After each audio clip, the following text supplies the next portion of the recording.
Assessor's main task realistically is to guide the apprentice through their course in regards to gathering evidence for their course requirements, as well as reviewing the progress with the employer to give them regular updates on how they're getting on, if there's any issues or if there's any support that needs to be given, and also to support the apprentice through their apprenticeship. So if you're aware of something they're struggling with, whether it may be the theory side or the practical task, you may be asked to spend a bit more time with that particular student in order to support them to get them up to where they need to be. They kind of guide young people through qualifications and set them on their pathways for a career in whatever they want to do, really. Additional responsibilities are to conduct 8 weekly reviews on site, simply to make sure that the apprentice is progressing in the way that they should be. And there's also the overarching responsibility for looking after their entire framework and make sure everything's in order and collate that information at the end of their apprenticeship.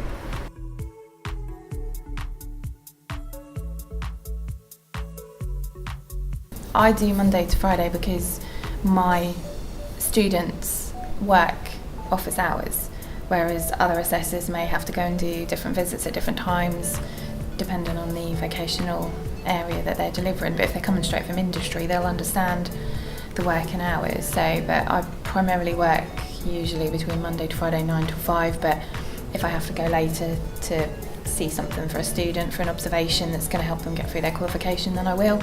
And the same if I have to go early, or if I have to do a weekend, then I will, if it's going to benefit the student and get them through.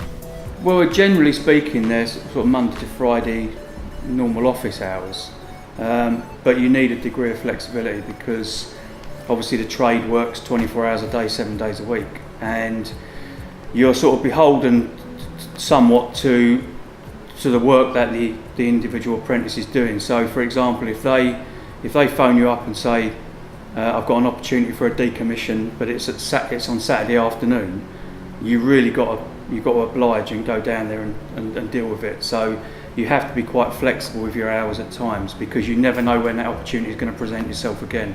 And it's unfair on the apprentice, who may only get these opportunities every now and then. It's unfair to miss it out just simply because it's on a Saturday or it's late in the afternoon or evening. So yeah, generally Monday to Friday, but not exclusively. Usually it's Monday to Friday, 8:30 till 5 o'clock, but depending on the student, very rarely in this sector, but depending on the student, if they work night shift or evenings in like the bigger companies where they're open 24/7 due to the amount of work they've got, you may be required to be a little bit flexible just to suit that student's need. But we work on a total basis system here, so all the time you can claim back anyway. So, but yeah, just a small bit of flexibility, but most of the time it's 8:30 till 5 o'clock.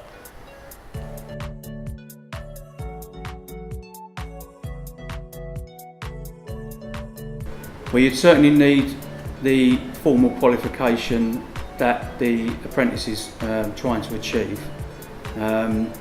That's the prerequisite. You wouldn't be accepted without that. But in addition to that, you need a formal qualification in assessing vocational achievement. That's something that, in my case, I was allowed to do that after I was employed here.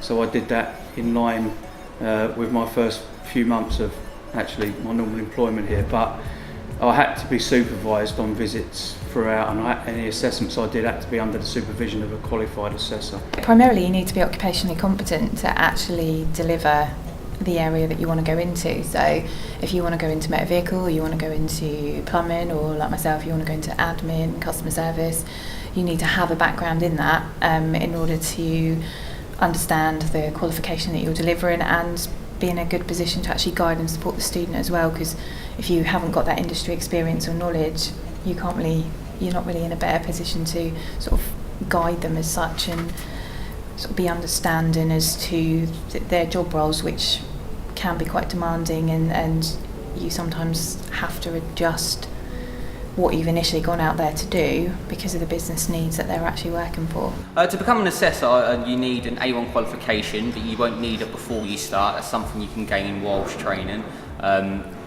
But technical certificate in your area is also mandatory in regards to, you've got to know what you're assessing. So if you're assessing a level 3 qualification, you'll need a level 3 qualification in that area.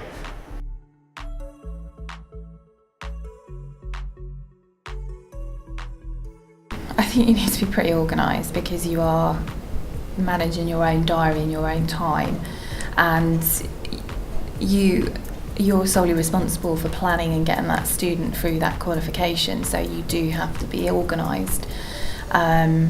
You've got to have a good industry knowledge, or you're not going to again be able to guide them through the qualification. I think you need to sort of kind of want to bring out the best in people, so you need to be quite a good people person, have good communication skills, and just like seeing people succeed and achieving something.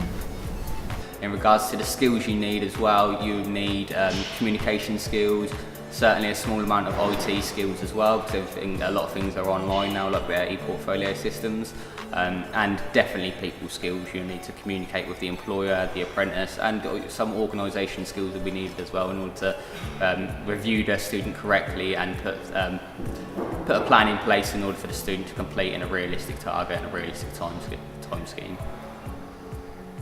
You certainly need good communication skills.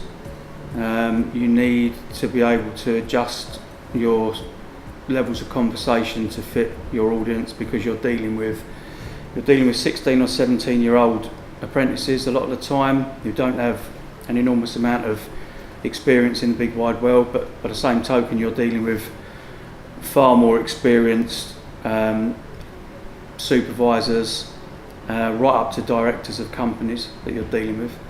So you need to be able to adapt and adjust your pitch of conversations to suit your audience.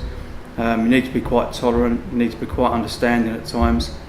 Sometimes apprentices don't always do what you want them to do. They're still making that transition from education into work, and that needs a little bit of understanding at times, because some individuals make that transition easier than others. You need fairly good IT skills. Most of what we do here is computer based. We do still have paper portfolios within the world of plumbing, but that's changing. That's changing rapidly, and we're going over to computer based portfolios almost entirely soon.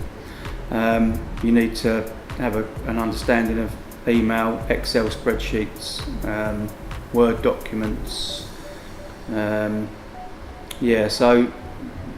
definitely a good smattering of IT skills would be very useful.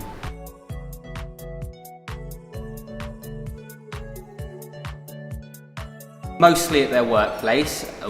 My apprentices attend the college on a Tuesday basis, and they all have workshop sessions, and I tend to integrate myself into those lessons so I can support them where needed, and if they've got any concerns or anything like that, they know on a weekly basis they see me and they can talk to me of any issues they have. But I'd say 80% of the visits are done at the workplace, which is where we do perform our reviews and also the observations that are needed for their qualification. Almost exclusively on site, so their normal place of work.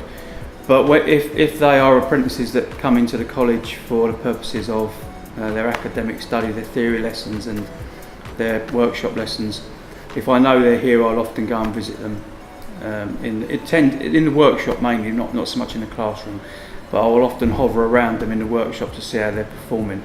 Probably most of mine is in the workplace. I go out and visit them at wherever they're working and carry out my assessments there. My cohort are not currently required to actually come in to the college, other than for any exams that they have to do as part of their qualification.